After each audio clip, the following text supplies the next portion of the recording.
मराठी शाळा म्हणलं की आपल्या डोळ्यासमोर येत होती दगड आणि मातीची कौलारू खोली. पण ह्या व्हिडिओमध्ये मी तुम्हाला अशी एक जिल्हा परिषद शाळा दाखवणार आहे जी आहे पुणे जिल्ह्याच्या खेड तालुक्यातील कनेरसर या गावात. ही आहे शाळेची आत्ताची स्थिती आणि हा आहे शाळेचा जुना फोटो.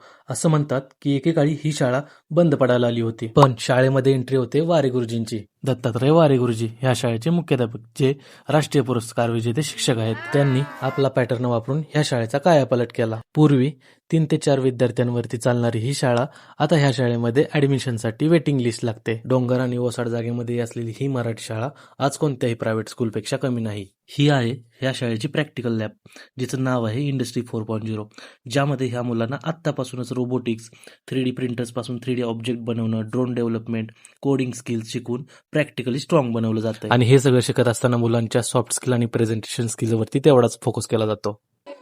सामान वगैरे ठेवलेलं बसण्यासाठी जागा होती. त्याच्या दोन्ही खोल्या होत्या, त्या पावसाळ्यात गळत होत्या. ऑफिस वगैरे सगळं गळत होतं. आता वारे गुरुजी जेव्हापासून शाळेत आले ते शाळा त्याच्यामध्ये पण आम्ही अजून डेव्हलप. इतर शाळांमध्ये शिक्षक मुलांना शिकवत असतात, पण इथे शिक्षकांसोबत मुले आपल्यापेक्षा लहान असलेल्या विद्यार्थ्यांना शिकवतात. आणि रोज दुपारी टिफिन खाल्ल्यानंतर अर्ध्या तासाचा नॅप घेतात, जेणेकरून राहिलेला अर्धा दिवस चांगल्या प्रकारे युटिलाइज व्हावा. T4 एज्युकेशन या जागतिक स्तरावरील एज्युकेशन संस्थेनं वर्ल्ड बेस्ट स्कूल, जगातील सर्वोत्तम शाळा अशा नावाची कॉम्पिटिशन घेतली होती आणि ह्या शाळेनं त्याच्यामध्ये सहभाग घेऊन जगातील सर्वोत्तम शाळा प्रथम क्रमांकाचा स्थान पटकावलं. जे काम सरकारला नाही जमलं ते या वारे गुरुजींनी करून दाखवलं. गरज आहे प्रत्येक मराठी शाळेला अशा वारे गुरुजींची.